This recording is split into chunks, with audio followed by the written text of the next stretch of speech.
자, 인공지능이 우리 삶을 막 바꾸고 있잖아요? 그런데 수천 년 된 신앙은 어떨까요? AI 시대에 과연 어떤 모습일까요? 오늘 바로 이 질문에 대한 힌트를 주는 아주 흥미로운 보고서 하나를 같이 뜯어보려고 합니다. 네, 맞아요. 바로 이 질문. AI 시대에 인간은 대체 뭘 해야 하는가? 이게 오늘 이야기의 가장 중요한 시작점이라고 할 수 있습니다. 어떤 보고서가 이런 말을 해요. 지금 우리가 마치 양쪽에서 잡아당기는 밧줄 한가운데 서 있는 것 같다고요. 한쪽에서는 기술 특이점이라는 거대한 힘이 우리를 미래로 끌어당기고 다른 한쪽에서는 아니야, 만 진짜가 필요해 하는 인간 본연의 갈망이 버티고 있는 거죠. 바로 이 엄청난 긴장감, 이게 2026년 한국교회가 직면할 가장 큰 현실이라는 겁니다. 자, 그럼 이제부터 이 보고서를 지도 삼아서요. 가장 오래된 전통이 가장 새로운 기술과 만나는 그 지점이 어딘지 한번 같이 탐험해 보시죠. 첫 번째 파트, AI 혁명과 신앙의 응답. 좋습니다. 먼저 AI가 우리의 일, 그리고 조직을 어떻게 바꾸고 있는지, 그리고 신앙은 여기에 어떻게 반응해야 한다고 말하는지 한번 보죠.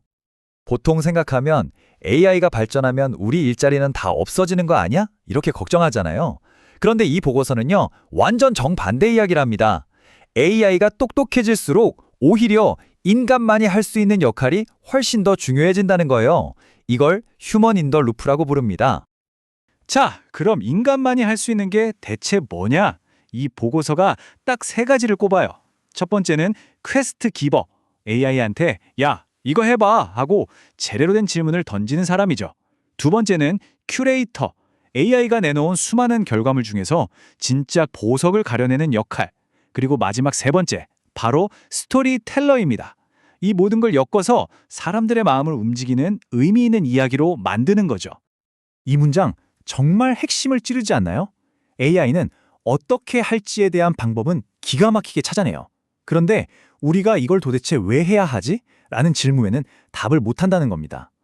어쩌면 이게 기술 시대에 우리가 던져야 할 가장 중요한 영적인 질문일지도 모르겠습니다. 자, 이렇게 인간의 왜라는 질문이 중요해지면 당연히 우리가 일하는 방식, 그러니까 조직의 모습도 바뀌어야겠죠? 그래서 등장하는 개념이 바로 AX 조직입니다. AI 시대에 맞춰 조직을 완전히 탈바꿈하자는 이야기예요. 자, 이 표를 한번 보세요. 되게 흥미로워요. 기존의 교회가 뭔가 위에서 아래로 지시하는 딱딱한 피라미드 구조였다면 이 AX 조직은 뭐랄까 수평적이고 서로 돕는 네트워크 같은 거죠. 리더도 관리자가 아니라 코치 역할을 하고요.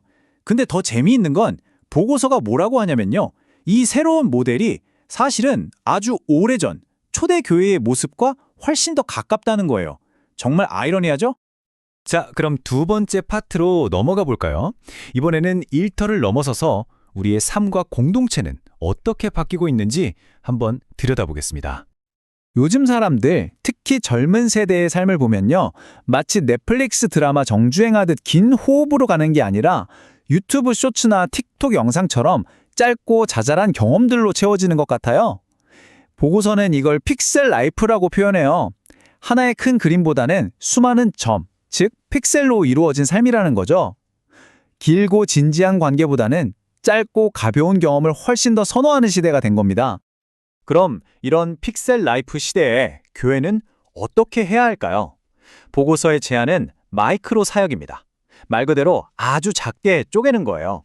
1년짜리 성경 공부, 부담스럽죠.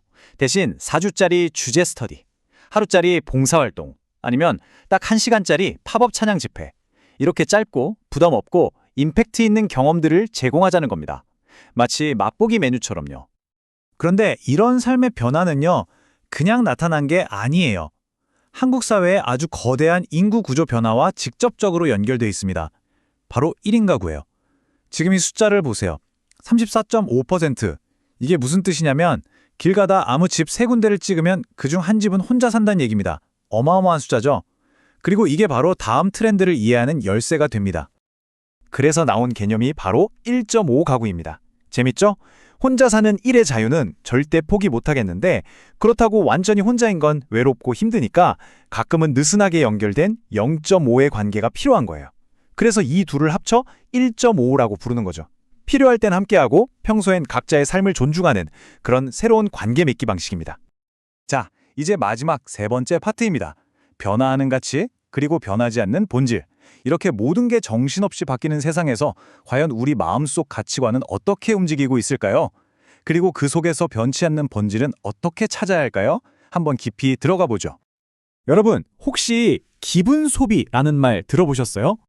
스트레스 받을 때 괜히 매운 떡볶이 시켜 먹고 우울할 때 예쁜 카페 가서 커피 한 잔 마시는 거. 이게 바로 필코노미 시대의 모습입니다. 물건의 기능이 아니라 그 물건이 나에게 주는 감정, 기분을 사는 거죠. 감정이 곧 경제가 된 시대입니다. 바로 여기에서 보고서는 신앙의 아주 중요한 대안을 제시할 수 있다고 말해요. 보세요. 필코노미는 결국 안 좋은 감정은 피하고 좋은 감정만 쫓는 거잖아요. 일종의 감정 쇼핑이죠. 하지만 신앙이 말하는 건 좀 다릅니다. 고통을 피하는 얕은 행복이 아니라 고통 속에서도 흔들리지 않는 깊은 평안함, 샬롬을 이야기하거든요. 슬픔을 없애주는 게 아니라 그 슬픔을 안고도 살아갈 힘을 준다는 겁니다. 완전히 다른 차원의 이야기죠. 요즘 딥페이크다 뭐다 해서 뭐가 진짜고 가짜인지 헷갈리는 세상이잖아요. 그러다 보니까 사람들이 점점 피로감을 느끼는 거예요.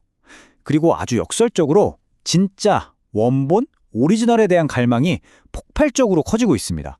보고서는 이 현상을 근본이즘이라고 불러요. 말 그대로 근본을 찾으려는 움직임이죠. 그래서 요즘 다시 유행하는 것들을 보세요. 오래된 궁궐에 가서 역사를 느끼고 책장에서 먼지 쌓인 고전을 꺼내 읽고 심지어 불편한 필름 카메라나 유선 이어폰을 일부러 찾아 쓰는 사람들도 있잖아요. 왜일까요? 디지털로는 복제할 수 없는 손에 잡히는 진짜, 시간의 깊이가 있는 진짜를 원하기 때문입니다. 자, 바로 이 지점에서 보고서는 엄청난 통찰을 던집니다. 진짜를 찾는 이 시대에 교회가 가진 가장 강력한 무기가 뭐냐는 거죠. 바로 역사입니다. 딥페이크가 판치는 세상에서 2000년 전에 실제로 살았고 죽었고 부활했다고 주장하는 이 역사적 사실만큼 더 근본적이고 진짜인 게 어디 있겠냐는 거예요. 그야말로 궁극의 근본이라는 거죠. 자, 이렇게 세 파트에 걸쳐서 AI 시대의 변화와 교회의 대응 전략을 쭉 훑어봤습니다. 그럼 이 모든 이야기를 하나로 꿰뚫는 가장 중요한 핵심은 과연 뭘까요? 결국 이 보고서가 말하는 건 정말 거대한 역설이에요. 우리 세상이 비인간적인 지능, 즉 AI로 채워지면 채워질수록 우리는 반대로 더 인간적인 것, 진짜 사람과의 연결, 삶의 의미와 목적을 미치도록 갈망하게 된다는 겁니다. 그러니까 AI는 우리에게 답을 주는 존재가 아니라 오히려 너는 누구고 왜 사는가라는 가장 근본적인 질문을 다시 던지는 존재인 셈이죠. 이렇게 복잡하고 거창한 미래 분석을 다 끝내고 나서 이 보고서가 내놓는 마지막 결론은요, 정말 놀라울 만큼 단순하고 또 강력합니다. 딱 한 문장이에요. 결국 사람이다. 기술이 아무리 세상을 뒤흔들어도 모든 것의 시작과 끝은 결국 사람이라는 것. 어쩌면 우리는 이 가장 당연한 진리를 가장 비인간적인 기술인 AI를 통해서 역설적으로 다시 배우게 되는 건지도 모르겠습니다.